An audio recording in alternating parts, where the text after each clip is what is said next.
ദൈവത്തിന് സ്തോത്രം. നാം അനേക കാര്യങ്ങളെക്കുറിച്ച് നമുക്കറിയാൻ കേട്ടിട്ടുണ്ട്. അങ്ങനെ നമുക്കറിയാവുന്നതും നാം കേട്ടിട്ടുള്ളതുമായ ഒരു കാര്യം, അനേക കാര്യങ്ങൾ ഒരു കാര്യം, ആൻറ്റി ക്രൈസ്റ്റ് അഥവാ എതിർ ക്രിസ്തു ഈ ഭൂമിയിൽ വരുന്നു എന്നുള്ളതാണ്. എതിർ ക്രിസ്തു ഈ ഭൂമിയിൽ ആളത്തെ രൂപത്തിൽ വെളിപ്പെടാനുള്ള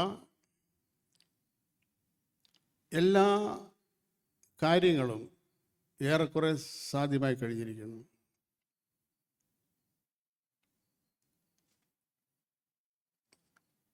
അത് ഈ ഒരു കാര്യത്തെക്കുറിച്ച് നമ്മൾ ഇതെങ്ങനെ സ്വാധീനിക്കപ്പെടും, ഇത് സ്വാധീനമുണ്ടോ? നമ്മൾ കർത്താവ് യേശു ക്രിസ്തു പോയതുപോലെ മടങ്ങി വരും എന്ന് യേശു ക്രിസ്തു വലിയ മലയിൽ നിന്ന് താൻ സാവകാശം പൊങ്ങിപ്പോയപ്പോൾ ഗലീലയിൽ നിന്നുള്ള തന്നെ അറിയിച്ചിരുന്ന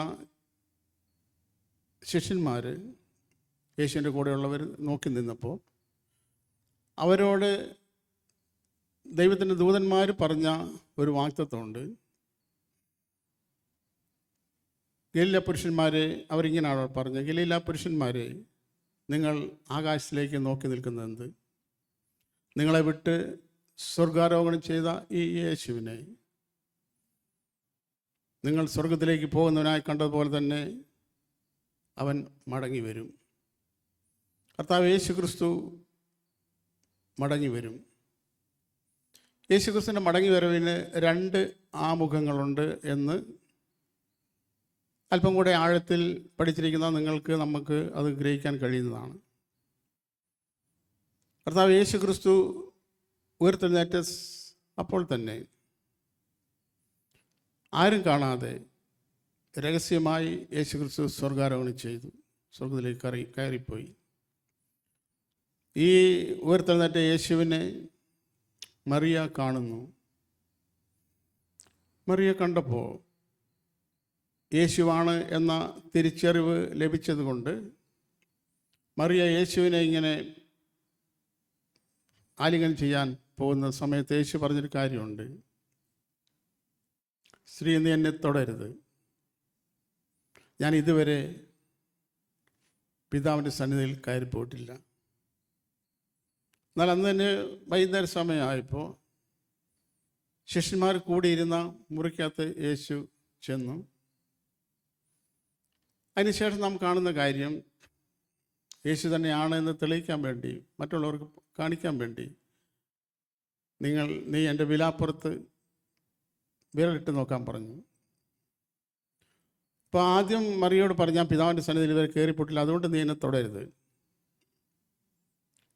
രണ്ടാമത് പറയുന്നു, നിങ്ങൾ എന്നെ തൊട്ട് നോക്കുക. ഞാൻ പറഞ്ഞത്, ഞാൻ അങ്ങനത്തെ തിയോളജി പഠിപ്പിക്കാനൊന്നുമല്ല നിൽക്കുന്നത്, എനിക്കറിയത്തുമില്ല. നല്ലൊരു വസ്തുത പറഞ്ഞത് മാത്രം. അപ്പോൾ കർത്താവ് യേശു ക്രിസ്തു പോയതുപോലെ മടങ്ങി വരും എന്ന് പറഞ്ഞാൽ, യേശു ക്രിസ്തു രഹസ്യമായി സ്വർഗാരോഹണം ചെയ്തു, അതുകൊണ്ട് യേശു ക്രിസ്തു രഹസ്യമായി മടങ്ങി വരും. യേശു ക്രിസ്തു ഒലിവുമലയിൽ നിന്ന് എല്ലാവരും കാണുക സ്വർഗാരോഹണം ചെയ്തു, അതുകൊണ്ട് യേശു ക്രിസ്തു ഒലിവുമലയിൽ തന്നെ പിന്നെയും മടങ്ങി വരും. കർത്താവ് യേശു ക്രിസ്തുവിൻ്റെ രഹസ്യവരവെങ്കിൽ, അതിന് രഹസ്യവരവെന്ന് ഒരു വാക്ക് ഉപയോഗിക്കുന്നതിൽ തെറ്റില്ല എന്ന് ഞാൻ ഊഹിക്കുന്നു. അതുകൊണ്ട് ഞാൻ അങ്ങനെ പറയുന്നു, ചിന്തിക്കുന്നു. കർത്താവ് യേശു ക്രിസ്തുവിൻ്റെ രഹസ്യവരവ് എന്ന് പറയുന്നത് അതെപ്പോഴാണ് സംഭവിക്കും എന്ന് ആർക്കും അറിഞ്ഞുകൂടാ. അതിൻ്റെ ലക്ഷണങ്ങളെക്കുറിച്ച് കർത്താവ് പറയുകയുണ്ടായി. അതെപ്പോൾ സംഭവിക്കും? യേശു പറഞ്ഞത് പിതാവിൻ്റെ സ്വന്തം ഇഷ്ടത്തിൽ വെച്ചിരിക്കുന്ന കാര്യമാണ്. അത് പുത്രൻ പോലും അറിയുന്നില്ല, ദൂതന്മാരും ആരും അറിയുന്നില്ല. എപ്പോൾ വേണമെങ്കിലും സംഭവിക്കാം, നമ്മളിപ്പോൾ ഇവിടെ ഇരിക്കുമ്പോൾ സംഭവിക്കാം. എന്നാൽ ആ രഹസ്യവരവിന് ശേഷം ഈ ഭൂമി അതിഭയങ്കരമായതും മനുഷ്യരാരും ഒരുപക്ഷെ ചിന്തിക്കാൻ കഴിയുന്നതിനേക്കാൾ അപ്പുറമായ വളരെ അതികഠിനവും ഘോരവുമായ അവസ്ഥയിലേക്ക് ഈ ഭൂമി വഴുതിപ്പോകും, മാറിപ്പോകും എന്ന് നാം ദൈവത്തിൻ്റെ വചനത്തിൽ നമുക്ക് ഗ്രഹിക്കാൻ കഴിയും. അതൊരു 7 വർഷം സമയമാണെന്നും ദൈവത്തിൻ്റെ തിരുവചനത്തിൽ നമുക്ക് ഗ്രഹിക്കാൻ കഴിയും. അത് യാക്കോബിൻ്റെ കഷ്ടകാലമാണ് എന്ന് ദൈവത്തിൻ്റെ വചനത്തിൽ നാം കാണുന്നുണ്ട്. അപ്പോൾ ആ 7 വർഷം എന്ന് പറയുന്നത് ആൻറ്റിക്രൈസ്റ്റിൻ്റെ ഈ ഭൂമിയിലെ ഭരണമായിരിക്കും. ഞാൻ പറഞ്ഞത് എന്തിനാണെന്ന് ചോദിച്ചാൽ, ഈ എതിർ ക്രിസ്തുവിൻ്റെ പരിപാടി എന്താണ്? ഈ എതിർ ക്രിസ്തു എന്താണ് ചെയ്യുന്നത്? ആ എതിർ ക്രിസ്തുവിൻ്റെ എന്തെങ്കിലും സ്വാധീനം നമ്മിൽ ഉണ്ടോ എന്ന് നാം പരിശോധിക്കുന്നത് നല്ലതാണ്. ഈ എതിർ ക്രിസ്തു ഈ ഭൂമിയിൽ വന്നിട്ട് എന്താണ് ചെയ്യുന്നത്,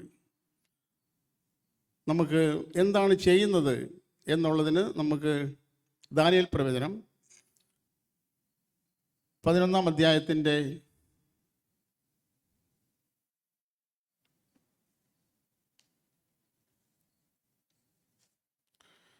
31-ാമത്തെ വാക്യത്തിൻ്റെ 2-ാം ഭാഗം. ദാനിയേൽ പ്രവചനം 11-ാം അധ്യായം 31-ാമത്തെ വാക്യം. ആരെങ്കിലും അത് വായിക്കുമോ?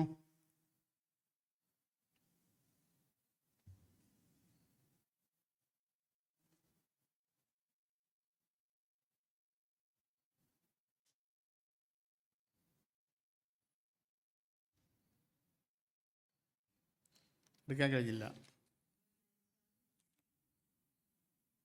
വായിച്ചേ. ആ ആ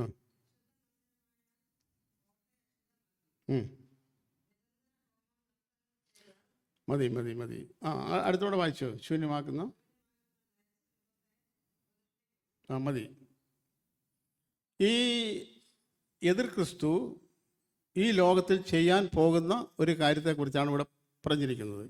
അവൻ ചെയ്യുന്ന ഒരു കാര്യം, നിരന്തര ഹോമയാഗം നിർത്തൽ ചെയ്യും. ഹോമയാഗം എന്ന് പറഞ്ഞാൽ എന്താണ്? ഹോമയാഗം എന്ന് പറഞ്ഞാൽ എന്താ? അതൊരു ഹോമയാഗം എന്താണ് ഹോമയാഗം? ലേവ്യ പുസ്തകം 1-ാം അധ്യായത്തിൻ്റെ അവസാന വാക്യം. ലേവ്യ പുസ്തകം 1-ാം അധ്യായത്തിൻ്റെ അവസാനത്തെ വാക്യത്തിൽ എഴുതിയിരിക്കുന്നത്, ഇത് യഹോവയ്ക്ക് പ്രസാദമുള്ള ദഹനയാഗം. ദഹനയാഗം എന്ന് പറഞ്ഞാലും ഹോമയാഗം എന്ന് പറഞ്ഞാലും രണ്ടും ഒന്നാണ്. അതിന് ഇംഗ്ലീഷിൽ ബേൺഡ് ഓഫറിങ് എന്നാണ് പറയുന്നത്. അപ്പോൾ ആ ദഹനയാഗം എന്ന് പറയുന്ന ഹോമയാഗം, ആ ഹോമയാഗത്തിൻ്റെ പ്രമാണം, ഓരോ യാഗങ്ങൾക്ക് ഓരോ പ്രമാണമുണ്ട്. യാഗം കഴിക്കുന്നതിന് വ്യവസ്ഥയുണ്ട്, ദൈവം വെച്ചിരിക്കുന്ന വ്യവസ്ഥയുണ്ട്. ആ വ്യവസ്ഥ പ്രകാരം യാഗം കഴിച്ചാൽ മാത്രമേ ദൈവം ആ യാഗം അംഗീകരിക്കത്തുള്ളൂ. അല്ലെങ്കിൽ യാഗം കഴിക്കാം, പക്ഷെ ദൈവം അംഗീകരിക്കണമെങ്കിൽ ദൈവത്തിൻ്റെ പ്രമാണപ്രകാരം കഴിക്കുന്ന യാഗങ്ങൾ മാത്രമേ ദൈവം അംഗീകരിക്കത്തുള്ളൂ. അപ്പോൾ ഹോമയാഗത്തിൻ്റെ പ്രമാണം എന്ന് പറഞ്ഞാൽ ഇതാണ്. ലളിതമായിട്ട് ഞാൻ അല്പം പറയാം. ഒരുത്തൻ ഒരു കാളക്കിടാവിനെ, ഒരു പശുക്കിടാവിനെ ദേവാലയത്തിൽ കൊണ്ടുചെല്ലുന്നു. അവൻ ചെയ്ത പാപങ്ങൾക്ക് വേണ്ടിയാണ്.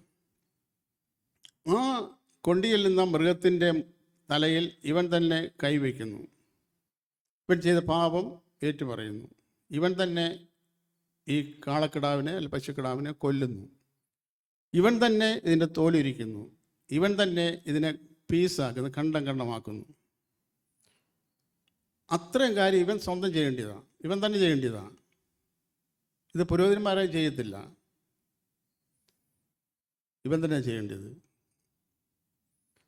അവൻ അങ്ങനെ ചെയ്തു കഴിഞ്ഞാൽ പിന്നെ ഈ യാഗപീഠത്തിൻ്റെ മേൽ ഈ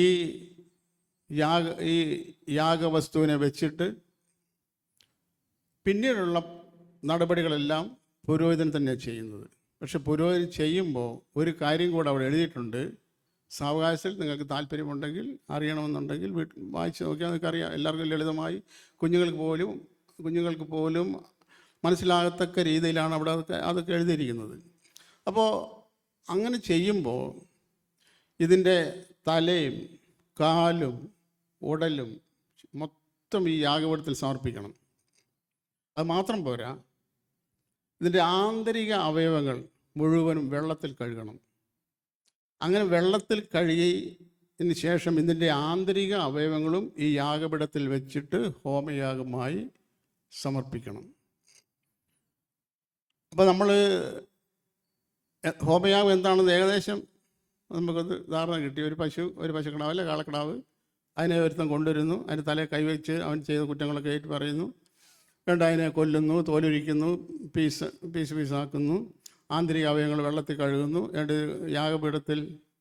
യാഗപീഠത്തിൽ പുരോഹിതൻ വെക്കുന്നു, ദഹിപ്പിക്കുന്നു. ചാരമായി തീരണം. ചാരമായി തീരണം. ഒന്ന് ആലോചിച്ച് നോക്കിയേ. നമ്മൾ വീട്ടിലൊക്കെ നമുക്ക് കറി വെക്കാനൊക്കെ ഇറച്ചിയൊക്കെ ബീഫൊക്കെ മേടിക്കുന്നുണ്ടല്ലോ. അത് ചാരമായി തീരണമെങ്കിൽ എന്തോ ഒരു വിറക് കത്തിക്കണമായിരിക്കും അല്ലേ, എന്തോ ഒരു ചൂട് കൊടുക്കണം ഇത് ചാരമാകണമെങ്കിൽ. ചില ഇറച്ചിയൊക്കെ നമ്മൾ ബീഫൊക്കെ മേടിച്ചിട്ട് നമുക്ക് എന്താ പറയുന്നത്, കൂട്ടാൻ വെക്കുമ്പോൾ പോലും നമ്മൾ ചിലപ്പോൾ ഇതങ്ങനെ വെന്തില്ലെന്ന് പറയും. അങ്ങനെയൊക്കെയുള്ള മാംസം ചാരമാകണം. ഇത് ചാരമായി കഴിഞ്ഞാൽ, ഇത് ഈ ഹോമയാഗത്തിൻ്റെ പ്രമാണം മാത്രമല്ല കേട്ടോ, ഞാനൊരു വാക്ക് അധികമായി പറയുന്നതാണ്. അധികമായിട്ടല്ല, ബൈബിളിലുള്ള ഒരു വാക്ക് എക്സ്ട്രാ ഇതിനോട് കൂട്ടിച്ചേർത്ത് പറയുന്നതേ ഉള്ളൂ. ഈ യാഗപീഠത്തിൻ്റെ മുകളിൽ ഇങ്ങനെ യാഗങ്ങൾ ഇങ്ങനെ നടന്നുകൊണ്ടിരിക്കുക. യാഗപീഠം ഏകദേശം 5 മുഴമേ വലിപ്പമുള്ളൂ. ഈ ഡെസ്കിനേക്കാൾ ഇച്ചിരി വലുതായിരിക്കും, ഈ മേശയേക്കാൾ. അപ്പം ഇതിൻ്റെ പുറത്ത് ഈ യാഗവസ്തു ചാരമായി കഴിഞ്ഞാൽ പുരോഹിതന് ഈ ചാരം വാരണം. ചാരം വാരിയിട്ട് വെടിപ്പുള്ളൊരു സ്ഥലത്ത് ഈ ചാരം കൊണ്ടിടണം. അത് യാഗപീഠത്തിൻ്റെ കീഴിലാണെന്ന് നമ്മൾ വെളിപ്പാട് പുസ്തകത്തിൽ നമ്മൾ കാണുന്നുണ്ട്. അപ്പോൾ ഇതാണ് ഹോമയാഗം, ഒരു ഹോമയാഗം. ആൻറ്റിക്രൈസ്റ്റ് എന്താ ചെയ്യാൻ പോകുന്നത്? ചെയ്യുന്നത് നിരന്തര ഹോമയാഗം നിർത്തൽ ചെയ്യും. നിങ്ങളെ നമ്മൾ ദാനിയേൽ പ്രവചനത്തിൽ വായിച്ച് മറന്നുപോയോ? ദാനിയേൽ പ്രവചനത്തിൽ വായിച്ചത് ആൻറ്റിക്രൈസ്റ്റ് ചെയ്യുന്ന കാര്യം, നിരന്തര ഹോമയാഗം ആൻറ്റിക്രൈസ്റ്റ് എന്ത് ചെയ്യും? നിർത്തലാക്കും. അപ്പോസ്തലൻ പൗലോസ് ഇതൊരു മർമ്മമാണെന്ന് പറഞ്ഞിട്ടുണ്ട്. ദൈവവചനം നാം പഠിക്കുമ്പോൾ 13 മർമ്മങ്ങളെക്കുറിച്ചെങ്കിലും ദൈവവചനത്തിൽ നാം കാണുന്നുണ്ട്. അതിൽ ഒരു മർമ്മം, ഈ 13 മർമ്മങ്ങളിൽ ഏറ്റവും വലിയ മർമ്മം ഏതാ നമുക്കറിയാം? ഏറ്റവും വലിയ മർമ്മം ഏതാ? ഈ മർമ്മം വലിയത്. ഇത് ഞാൻ ക്രിസ്തുവിനെയും സഭയെയും കുറിച്ച് അത്രേ പറയുന്നതെന്ന് അപ്പോസ്തലൻ പൗലോസ് പറയുണ്ടായി. ഒരു സ്ത്രീയും പുരുഷനും തമ്മിൽ, അല്ലെ ഒരു യുവാവും യുവതിയും തമ്മിലുള്ള വിവാഹത്തെക്കുറിച്ച് പറഞ്ഞിട്ട് പറയുവാണ്. ഞാനിത് പറയുന്നത് ഒരു പെണ്ണിനെ ചെറുക്കൻ്റെ കാര്യമൊന്നും പറയാനല്ല ഞാനിത് പറയുന്നത്. ഞാൻ പറയുന്നത് ക്രിസ്തുവിനെ കുറിച്ച് പറയാനാണ്. ഈ മർമ്മം വലിയത്. ഞാൻ ക്രിസ്തുവിനെയും സഭയും ഉദ്ദേശിച്ചത്രേ പറയുന്നത്. അപ്പോൾ ലോകത്തിൽ നടക്കുന്ന ഓരോ വിവാഹങ്ങളും ക്രിസ്തുവും സഭയും തമ്മിലുള്ള അതിൻ്റെ എന്താണ്? ഒരു മർമ്മമാണ്. വിശ്വാസം ഒരു മർമ്മമാണ്. ക്രിസ്തു ഒരു മർമ്മമാണ്. ക്രിസ്തുവും സഭയും എന്നുള്ളത് മർമ്മമാണ്. അധർമ്മം ഒരു മർമ്മമാണ്. ഞാൻ 13 മർമ്മങ്ങളെക്കുറിച്ച് ദൈവത്തിൻ്റെ വചനത്തിൽ നമുക്ക് കാണാൻ കഴിയുന്നു. അപ്പം അപ്പോസ്തലൻ പൗലോസ് ഈ ദാനിയേൽ പ്രവചനത്തിൽ പറഞ്ഞിരിക്കുന്ന കാര്യം ഇതൊരു മർമ്മമാണ് എന്ന് താൻ പറഞ്ഞിട്ട് പറയുന്നൊരു വേദഭാഗം കൂടെ നമുക്ക് വായിക്കാം. അപ്പം കുറച്ചും കൂടെ നമുക്ക് ആ കാര്യം ക്ലിയർ ആകും. 2 തെസ്സലോനി 2-ാം അധ്യായത്തിൻ്റെ 7-ാമത്തെ വാക്യം.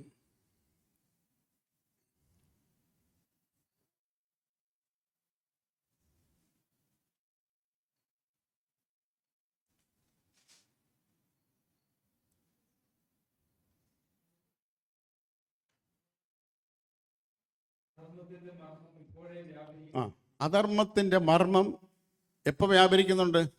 അപ്പോസ്തലൻ പൗലോസിൻ്റെ കാലം മുതലോ ഒരുപക്ഷെ അതിന് മുമ്പോ മുതലോ അധർമ്മത്തിൻ്റെ മർമ്മം ഇപ്പോഴേ വ്യാപരിക്കുന്നുണ്ട്. എന്നിട്ടോ അടുത്ത വായിക്കുക ബ്രദറെ.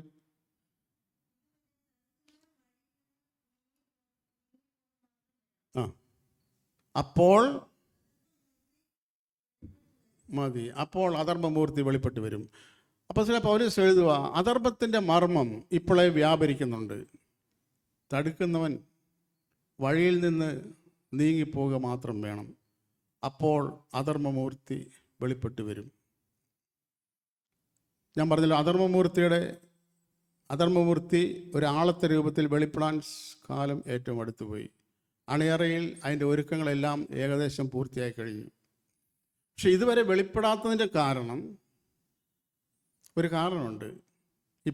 ഇപ്പോഴും എന്തുണ്ട്? ആ അധർമ്മമൂർത്തിയെ തടയുന്ന ഒരു ശക്തി, അല്ലെങ്കിൽ അധർമ്മമൂർത്തി വെളിപ്പെടാതെ വണ്ണം അതിനെ തടയുന്ന ഒരു കാര്യം ഈ ഭൂമിയിൽ ഇപ്പോഴുണ്ട്. അത് മാറിപ്പോണം. അത് മാറിപ്പോകുമ്പം, എപ്പോഴത് മാറിപ്പോകുമോ അപ്പോൾ അധർമ്മമൂർത്തി വെളിപ്പെട്ട് വരും. അപ്പോൾ ഞാൻ പറയാൻ വന്ന കാര്യം, ഇതൊരു മർമ്മമാണ്. ഈ അധർമ്മമൂർത്തിയുടെ പ്രവർത്തനം ഒരു മർമ്മമാണെന്ന് അപ്പോസ്തലൻ പൗലോസ് പറയുന്നു. അധർമ്മമൂർത്തി ചെയ്യുന്ന കാര്യം എന്താണെന്ന് ദാനിയേൽ എഴുതിയിരിക്കുന്നു. എന്താ ചെയ്യുന്നത്? ദൈവത്തിന് കഴിക്കേണ്ട ഹോമയാഗം അഥവാ ഹനനയാഗം എന്തു ചെയ്യും? നിർത്തലാക്കും.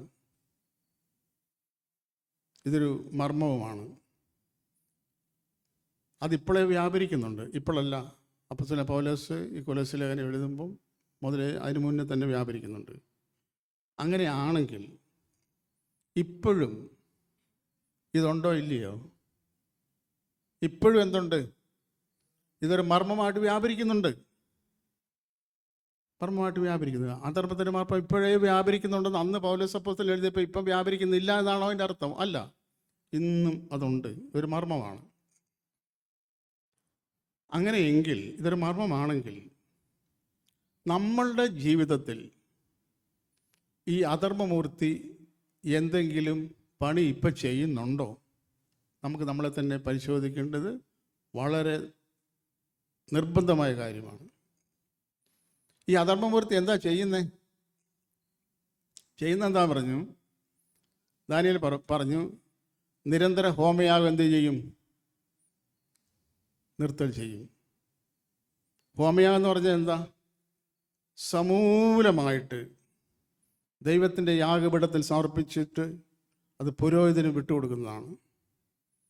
ഈ യാഗവസ്തുവിന് ഈ യാഗപീഠത്തിൽ വെച്ചിരിക്കുന്ന യാഗവസ്തുവിൻ്റെ മേൽ ഇനി യാതൊരു അവകാശവും പുരോഹിതനല്ലാതെ ആർക്കും ഇല്ല.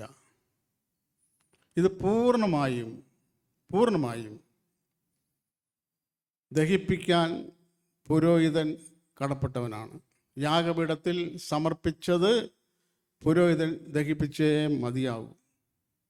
ആ അർപ്പിച്ചതിന് മേലെ യാതൊരു അവകാശവും ഇനിമേൽ ഈ പുരോഹിതനല്ലാതെ ആർക്കുമില്ല.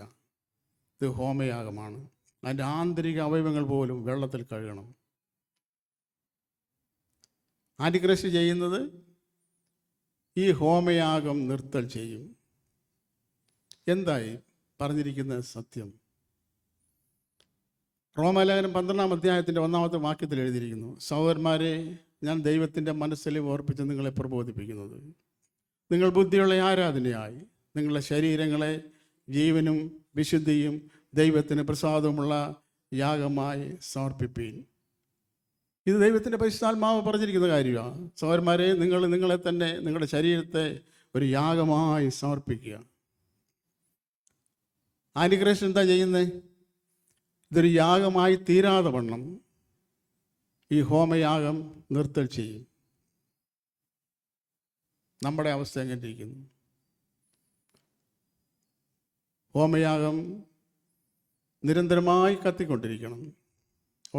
മോശയ്ക്ക് പ്രമാണം കൊടുത്ത മോശയ്ക്ക് ദൈവം പറഞ്ഞിരിക്കുന്നു, ഹോമയാഗപീഠത്തിലെ തീയ് കെട്ടുപോകാതെ സന്ധ്യ മുതൽ ഉഷസ് വരെ കത്തിക്കൊണ്ടിരിക്കണം. ഒരിക്കലും ഈ തീ കെടാൻ പാടില്ല. കെട്ടാൽ സംഭവിക്കുന്ന കാര്യം നമുക്കറിയാം. ഈ യാഗപീഠത്തിലിരിക്കുന്ന പച്ച മാംസമാണ്. എത്ര സമയം ഇതിങ്ങനെ ഇരിക്കും? മണിക്കൂറുകൾക്കുള്ളിൽ ഇത് ചീഞ്ഞ് നാറി ദുർഗന്ധമായി അവിടെ എല്ലാം ഒരു ദുർഗന്ധം നിറയും. അനേക ഹോമയാഗത്തിൻ്റെ തീയെ കെട്ടുപോയി കഴിഞ്ഞിരിക്കുന്നു ഉള്ള ഏക കാരണമാണ് പലപ്പോഴും നാം കേൾക്കുന്ന ദുസ്സഹമായ ദുസ്സൂചകമായ വാർത്തകൾ. ക്രിസ്തീയ ഗോളത്തിൽ തന്നെയുള്ള ഒരിക്കലും കേൾക്കാൻ പാടില്ലാത്ത ദുഃഖസൂചകവും ദുസ്സഹവുമായ വാർത്തകൾ നാം കേൾക്കുന്നതിൻ്റെ കാരണം ഒന്നേ ഉള്ളൂ സഹോദരി സഹോദരന്മാരെ. ഈ ഹോമയാഗത്തിൻ്റെ തീയ് കെട്ടുപോയിരിക്കുന്നു. ദൈവം കൊടുത്തിരിക്കുന്ന പ്രമാണം, ഈ ഹോമയാഗത്തിൻ്റെ തീയ് കെട്ടുപോകരുത്. കെട്ടുപോകാതെ സന്ധ്യ മുതൽ ഉഷസ് വരെ കത്തിക്കൊണ്ടിരിക്കണം. ഉഷസ് എന്ന് പറഞ്ഞാൽ എന്താണ്? അപ്പോസ്തലനായ പത്രോസ് ഇങ്ങനെ എഴുതിയിരിക്കുന്നു: നേരം പുലരുകയും നിങ്ങളുടെ ഹൃദയങ്ങളിൽ ഉദയനക്ഷത്രം ഉദിക്കുകയും ചെയ്യുവോളം. അപ്പം കർത്താവ് യേശു ക്രിസ്തുവിൻ്റെ മടങ്ങി വരവിനെയാണ് ഉഷസ് എന്നുകൊണ്ട് പറഞ്ഞിരിക്കുന്നത്. കർത്താവ് യേശു ക്രിസ്തുവിൻ്റെ അതിൻ്റെ താല്പര്യം സന്ധ്യ മുതൽ ഉഷസ് വരെ ഈ ഹോമയാഗത്തിൻ്റെ തീ കെട്ടുപോകാതെ കത്തിക്കൊണ്ടിരിക്കണം. എന്നാൽ ആൻറ്റിക്രൈസ്റ്റ് ചെയ്യുന്ന കാര്യം ഈ ഹോമയാഗം നിർത്തൽ ചെയ്യും. നമ്മുടെ ആരുടെയും ജീവിതത്തിൽ നമ്മളെ സമ്പൂർണ്ണമായി ദൈവത്തിൻ്റെ യാഗപീഠത്തിൽ സമർപ്പിക്കുന്ന കാര്യത്തിൽ നമ്മൾ വിമുഖത കാണിച്ചിട്ടുണ്ടെങ്കിൽ, അല്ല ആ യാഗപീഠത്തിൽ ഹോമയാഗമായി സമർപ്പിക്കുന്ന ഒരു ചെറിയ അവയവം പോലും മാറ്റിവെക്കാൻ നിവൃത്തിയില്ല, ദൈവം അനുവദിച്ചിട്ടില്ല. ഹോമയാഗം കഴിക്കുന്ന ഞാൻ ഇങ്ങനെ വിചാരിക്കുകയാണെന്ന് സങ്കല്പിക്കുക. ഈ ഹോമയാഗത്തിൽ അന്ന് ഒരു കാളയെയോ ഒരു പശുക്കിടാവിനെയൊക്കെ ആയിരുന്നു. ഇന്ന് അപ്പോസ്തലനായ പൗലോസിൽ കൂടെ ദൈവത്തിൻ്റെ പരിശുദ്ധാത്മാവ് രേഖപ്പെടുത്തി, ഞാൻ എന്നെ തന്നെയാണ് ഈ ഹോമയാഗപീഠത്തിൽ സമർപ്പിക്കേണ്ടത്. ഞാനാണ് യാഗവസ്തു, ഞാനാണ് പൂർണ്ണമായി ദഹിക്കേണ്ടത്. അങ്ങനെ ദഹിപ്പിക്കാൻ വെച്ചിരിക്കുന്ന ഞാൻ അല്പം പോലും ഇതിൽ നിന്നെടുത്ത് മാറ്റാൻ നിവൃത്തിയില്ല. ഞാൻ വിചാരിക്കുക, എൻ്റെ കണ്ണ് ഒരു 50 ഗ്രാം പോലും വരത്തില്ല. ഇത്രയും വലിയ കാളയല്ലേ, അല്ല ഇത്രയും വലിയ അവയവമല്ലേ, ഒരു 50 ഗ്രാമേ വരത്തുള്ളല്ലോ, 50 ഗ്രാം പോലും വരത്തില്ല കണ്ണ്. ഞാനിതെങ്കിലും മാറ്റിയേക്കാം. അല്ലെങ്കിൽ എൻ്റെ ഏതെങ്കിലും ഇന്ദ്രിയം, അല്ല ആന്തരിക അവയവങ്ങളും വെള്ളത്തിൽ കഴുകണം. ഞാൻ എൻ്റെ ആന്തരിക അവയവം അങ്ങനെ വെള്ളത്തിൽ കഴുകിയൊന്നുമില്ല, പക്ഷെ ഞാൻ സമർപ്പിക്കുക. ഈ വെള്ളം എന്ന് ഉദ്ദേശിക്കുന്നത് ദൈവത്തിൻ്റെ വചനത്തിൽ വെള്ളമെന്ന്, എസ്കേൽ പ്രവചനത്തിൽ വെള്ളമെന്ന് പറഞ്ഞിരിക്കുന്നത് ദൈവത്തിൻ്റെ വചനത്തെയാണ്. ഞാൻ അവരുടെ മേൽ നിർമ്മല ജലം തളിക്കും, അവർ ശുദ്ധിയുള്ളവരായി തീരും എന്ന് എസ്കേൽ പ്രവചനം വായിക്കുന്നു. ദൈവത്തിൻ്റെ വചനപ്രകാരം നമ്മുടെ ആന്തരിക അവയവങ്ങൾ പോലും നമ്മുടെ ഹൃദയമായിരിക്കാം, മനസ്സായിരിക്കാം, ഇതെല്ലാം വെള്ളത്തിൽ കഴുകിയിട്ട് വെക്കണം. ഞാൻ വിചാരിക്കുക, ഇത്രയും ഒക്കെ വെച്ചിട്ടുണ്ടല്ലോ. ഹൃദയം എന്ന് പറയുന്നത് ഒരു 100-300 ഒരു മനുഷ്യൻ്റെ അത്രയൊക്കെ കാണുള്ളൂ എനിക്ക് തോന്നി. ഈ വൈദ്യശാസ്ത്രം അറിയത്തില്ലാത്തതുകൊണ്ട് ഞാൻ എൻ്റെ ഊഹം പറയുകയാണ്. അപ്പം ഞാൻ വിചാരിക്കുക, അത്രയും ബാക്കിയെല്ലാം വെച്ചിട്ടുണ്ടല്ലോ യാഗപീഠത്തിൽ, ഒരു 1/2 കിലോ പോലും ഇല്ല, അത് താഴെ വരത്തുള്ളൂ. ആ ഹൃദയം ഇങ്ങനെ മാറ്റിയാലോ, അത് വെള്ളത്തിൽ കഴുകാതെ. അത് ഞാൻ ദഹിപ്പിക്കുന്നില്ല, അത് ഞാൻ മാറ്റുക. എൻ്റെ കണ്ണ് ഞാൻ ദഹിപ്പിക്കുന്നില്ല, അത് ഞാൻ മാറ്റുക. എൻ്റെ ചെവി ഇച്ചിരി ഉള്ളല്ലോ, ഞാനത് വേണ്ട. എൻ്റെ നാക്ക്, അതിൻ്റെ മുഴുവൻ നാക്കൊന്നും വേണ്ട, അതിൻ്റെ നാക്കിൻ്റെ കുറച്ച് ഒരു 25 ഗ്രാം മതി, അത് ഈ കട്ട് ചെയ്ത് മാറ്റാം. ഞാൻ ദഹിപ്പിക്കുന്നില്ല. അത് എന്തായിരിക്കും അവസ്ഥ? ദൈവത്തിൻ്റെ വചനത്തിൽ പറയുന്നു, നാക്ക് നമ്മുടെ അവയവങ്ങളുടെ കൂട്ടത്തിൽ ഏറ്റവും ചെറിയ അവയവമാണ് നാക്ക്. അത് വലിയ കാട് കത്തിക്കുന്നു. എൻ്റെ യാഗപീഠത്തിൽ ഈ നാക്ക് ഞാൻ സമർപ്പിച്ചിട്ടില്ലെങ്കിൽ വലിയ കാട് കത്തിക്കാൻ ഈ നാക്ക് മതി. ആൻറ്റിക്രൈസ്റ്റ് ചെയ്യുന്ന അത് നമ്മൾ മറന്നു പോകരുത്. ഇതിനെ തടസ്സം ചെയ്യുന്ന ആരാണ്?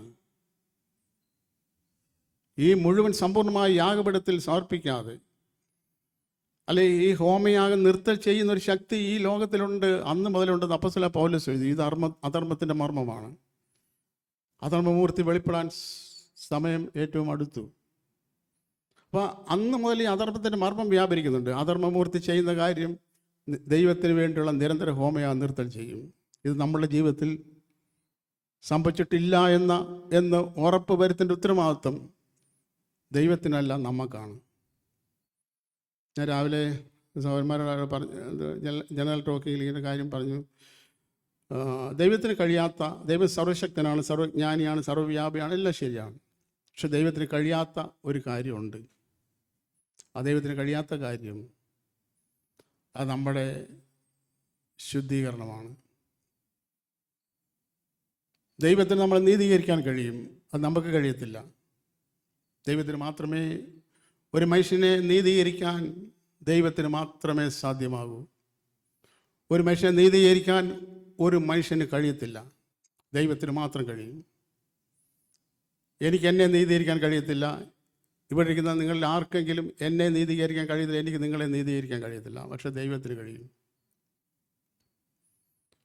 എൻ്റെ തേജസ്കരണം എന്ന് പറയുന്നത്, അല്ലെ നമ്മുടെ ആരുടെയും തേജസ്കരണം എന്ന് പറയുന്നത്, എനിക്ക് എന്നെ തേജസ്കരണത്തിലേക്ക് നടത്താൻ പറ്റത്തില്ല. എൻ്റെ തേജസ്കരണം എന്ന് പറയുന്ന കർത്താവ് യേശുക്രിസ്തു പ്രത്യക്ഷതയിൽ ഞാൻ തേജസ്കരിക്കപ്പെടുന്ന കാര്യത്തെയാണ് ഞാൻ ഉദ്ദേശിച്ചത്. ആ തേജസ്കരണം നമുക്ക് ചെയ്യാൻ പറ്റത്തില്ല, ദൈവത്തിന് മാത്രമേ കഴിയൂ. എന്നാൽ ഇതിൻ്റെ രണ്ടിൻ്റെയും കൂടെ ഇടയ്ക്ക് ഒരു ലിങ്ക് ഉണ്ട്. ഒരു എന്താ നമ്മൾ ചങ്ങലയോടൊക്കെ കൊളുത്തെന്ന് പറഞ്ഞ പോലെ ഈ നീതീകരണത്തെയും തേജസ്കരണത്തെയും തമ്മിൽ ബന്ധിപ്പിക്കുന്ന ഒരു കൊളുത്തുണ്ട്. ആ കൊളുത്ത് വിശുദ്ധീകരണമാണ്. ആ വിശുദ്ധീകരിക്കാൻ ആ വിശുദ്ധീകരണം എന്ന കാര്യം നമുക്ക് താല്പര്യമുണ്ടെങ്കിൽ മാത്രമേ നടക്കുകയുള്ളൂ. ദൈവം ആരെയും അശുദ്ധരാക്കുന്നില്ല, ദൈവം ആരെയും വിശുദ്ധീകരിക്കുന്നില്ല. വിശുദ്ധീകരിക്കുന്നില്ല എന്ന് പറഞ്ഞാൽ ഒരു ഭാഗമാണ്, വേറൊരു ഭാഗം ഉണ്ട്, കറക്റ്റാണ്. പക്ഷേ ഈ വിശുദ്ധീകരണം എന്ന് പറയുന്നത് ഞാൻ എന്നെ തന്നെ ദൈവത്തിൻ്റെ ഇഷ്ടത്തിന് വേണ്ടി എന്തുമാത്രം ഏൽപ്പിച്ചു കൊടുക്കുന്നു അതനുസരിച്ച് മാത്രമേ ഈ വിശുദ്ധീകരണം എന്ന കാര്യം എൻ്റെ ജീവിതത്തിൽ നടക്കത്തുള്ളൂ. എനിക്കതിന് ഇഷ്ടമില്ലെങ്കിൽ, തയ്യാറല്ലെങ്കിൽ, ദൈവം ആരെയും നിർബന്ധിച്ച് വിശുദ്ധരാക്കുന്നില്ല. വിശുദ്ധീകരിക്കപ്പെടുന്നത് നമ്മുടെ താല്പര്യം കൊണ്ടാണ്. നമുക്ക് വേണം വിശുദ്ധനാകാം, വേണം വിശുദ്ധനല്ലാതെയാകാം. അപ്പോൾ ഈ തിരഞ്ഞെടുപ്പിൻ്റെ ഈ തിരഞ്ഞെടുപ്പിനുള്ള അവകാശം നമുക്കുണ്ട്. യേശുക്രിസ്തു 2 വഴിയെക്കുറിച്ച് പറഞ്ഞല്ലോ. ഒന്ന് ഇടുങ്ങിയ വഴിയാണ്, ഒന്ന് വിശാലമായ വഴിയാണ്. ഇന്ന വഴിയൂടെ ഞാൻ പോകണമെന്ന് ദൈവം ബലം പ്രയോഗിച്ച് എന്നെ ഒരു വഴിയിലേക്കും നടത്തുന്നില്ല. ഇടുങ്ങിയ വഴിയിലൂടെ നടക്കുമെന്ന് പറഞ്ഞ് എന്നെ ബലപ്രയോഗത്തിൽ കൂടെ ഇടുങ്ങിയ വഴി നടത്തുന്നില്ല. അല്ല, വിശാലമായ വഴി നീ പോകണമെന്ന് പറഞ്ഞാൽ അതും ചെയ്യുന്നില്ല. തിരഞ്ഞെടുപ്പ് നമ്മുടേതാണ്. ഞാൻ പറഞ്ഞതിൻ്റെ താല്പര്യം ഇത്ര മാത്രമേ ഉള്ളൂ സഹോദരി സഹോദരന്മാരെ. അധർമ്മത്തിൻ്റെ മർമ്മം ഇപ്പോഴേ വ്യാപരിക്കുന്നുണ്ട്. തടുക്കുന്നവൻ വഴിയിൽ നിന്ന് മാറിപ്പോകാൻ മാത്രം വേണം, അപ്പോൾ അധർമ്മമൂർത്തി പ്രത്യക്ഷമാകും. അധർമ്മമൂർത്തി ചെയ്യുന്ന കാര്യം നിരന്തരം ഹോമയാഗം നിർത്തൽ ചെയ്യും. നമ്മളെ തന്നെ ദൈവത്തിന് സമ്പൂർണ്ണമായി യാഗമാക്കി തീർക്കുന്ന കാര്യത്തിൽ എവിടെയെങ്കിലും മൂല്യശോഷണം സംഭവിച്ചിട്ടുണ്ടെങ്കിൽ നമുക്ക് ഉറപ്പായിട്ടും നമുക്ക് പറയാം. എന്ത് പറയാം? അധർമ്മത്തിൻ്റെ മർമ്മം, അല്ലെങ്കിൽ അധർമ്മമൂർത്തിയുടെ ഒരു ചെറിയ രീതിയിലുള്ള പണിയെങ്കിലും എൻ്റെ ജീവിതത്തിൽ സംഭവിച്ചു കഴിഞ്ഞു. അതുകൊണ്ട് നിരാശപ്പെടാനല്ല ഞാൻ പറഞ്ഞത്.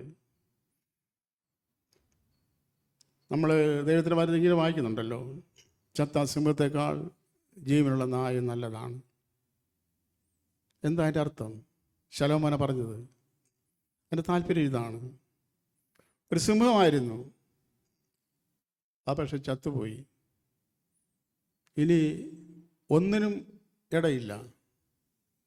പക്ഷേ ഒരു നായാണ്, ചത്തിട്ടില്ല, നായാണ്. നായ എന്ന് പറഞ്ഞാൽ എന്താണെന്ന് നമുക്കറിയാമല്ലോ. നായ എന്ന് പറയുന്നതും പന്നി എന്ന് പറയുന്നതും എന്താണ് എന്ന് നമുക്കറിയാം. ദൈവജനത്തിൽ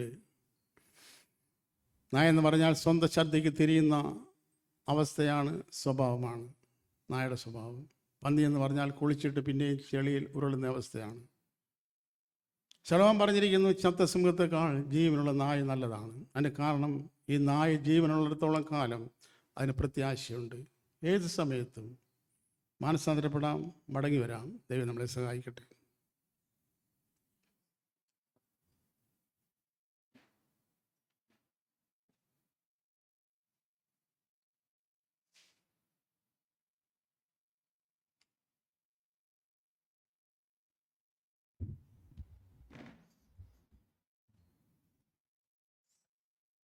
അധർമ്മത്തിൻ്റെ മർമ്മം ലോകത്ത് വ്യാപരിക്കുന്നുണ്ട്. നമ്മളിൽ ഉണ്ടോ? നമ്മുടെ അവയവങ്ങളെ, ശരീരങ്ങളെ യാഗമായി മുഴുവൻ സമർപ്പിക്കുന്നതിൽ നിന്ന് നമ്മെ തടയുന്നതായ അധർമ്മത്തിൻ്റെ മർമ്മം നമ്മളിൽ വ്യാപരിക്കുന്നുണ്ടോ എന്നുള്ളതൊരു വലിയ ചോദ്യമാണ്. അങ്ങനെ യാഗമായി മുഴുവനായി നമ്മെ സമർപ്പിച്ചിട്ടില്ലെങ്കിൽ അതിൻ്റെയൊക്കെ ചെറിയ മർമ്മങ്ങൾ നമ്മളിൽ ഉണ്ടാവാനായിട്ടുള്ള സാധ്യതയുണ്ട്. നമുക്ക് നമ്മെ തന്നെ പരിശോധിക്കാം. നമുക്കെല്ലാവർക്കും എഴുന്നേറ്റ് നിന്ന് ഒരു പാട്ട് പാടാം. സുമസൗരി 154 പാട്ട്. അക്കരയ്ക്ക് യാത്ര ചെയ്യും സിയോൻ സഞ്ചാരി.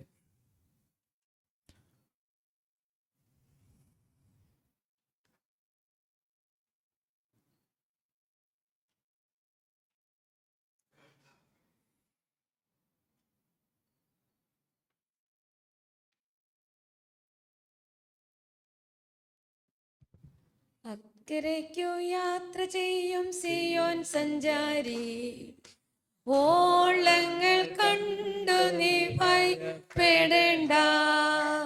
അക്കരയ്ക്കു യാത്ര ചെയ്യും സിയോൻ സഞ്ചാരി, ഓളങ്ങൾ കണ്ടു നീ ഭയപ്പെടേണ്ട. കടലിനെയും നിയന്ത്രിപ്പാൻ കഴിവുള്ള പടകിലുണ്ട്.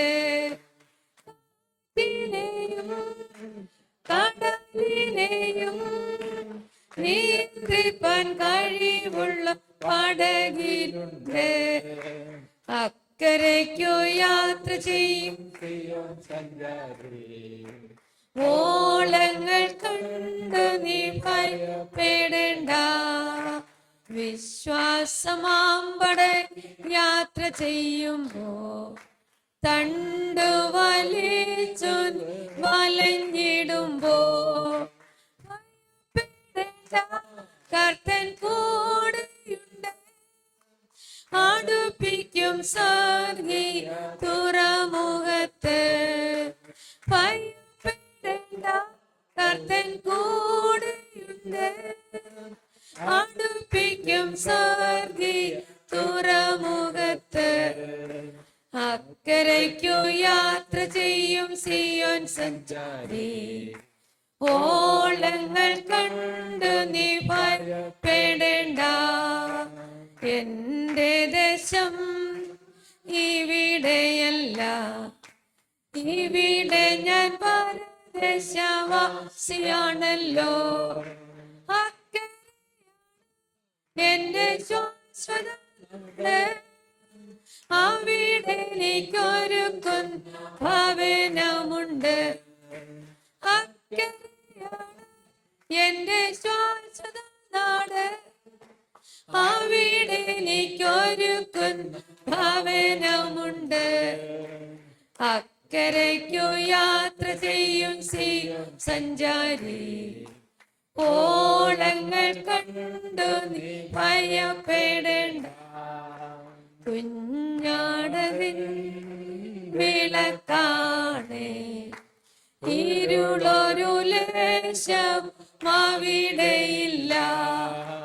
തരുമെനിക്ക് കിരീടമൊന്ന്, ധരിപ്പിക്കും അവന് ഉത്സവവസ്ത്രം. തരുമെനിക്ക് കിരീടമൊന്ന്, ധരിപ്പിക്കും അവനെ ഉത്സവവസ്ത്രം. അക്കരയ്ക്കു യാത്ര ചെയ്യും സിയോൻ സഞ്ചാരി, ഓളങ്ങൾ കണ്ടു നീ ഭയപ്പെടേണ്ട. കാറ്റിനെയും കടലിനെയും നിയന്ത്രിപ്പാൻ കഴിവുള്ള പടകിലുണ്ട്. കാറ്റിനെയും കടലിനെയും നിയന്ത്രിപ്പാൻ കഴിവുള്ള പടകിലുണ്ട്. അക്കരയ്ക്കു യാത്ര ചെയ്യും സിയോൻ സഞ്ചാരി, ഓളങ്ങൾ കണ്ടു നീ ഭയപ്പെടേണ്ട. കർത്താവേ, അടിയങ്ങളങ്ങേ സ്തുതിക്കുന്നു. ഞങ്ങൾക്ക് നൽകിയ ഈ അനുഗ്രഹിക്കപ്പെട്ട ദിവസത്തിനായിട്ട് സ്തോത്രം. കർത്താവേ, അങ്ങയുടെ നാമത്തിൽ കൂടി വന്ന ഞങ്ങളുടെ നടുവിൽ ഞങ്ങളുടെ കർത്താവിൻ്റെ സാന്നിധ്യം ഉണ്ടായിരുന്നു, ഉണ്ട് എന്നുള്ളതോർത്ത് സ്തോത്രം. ഞങ്ങൾക്ക് അങ്ങേ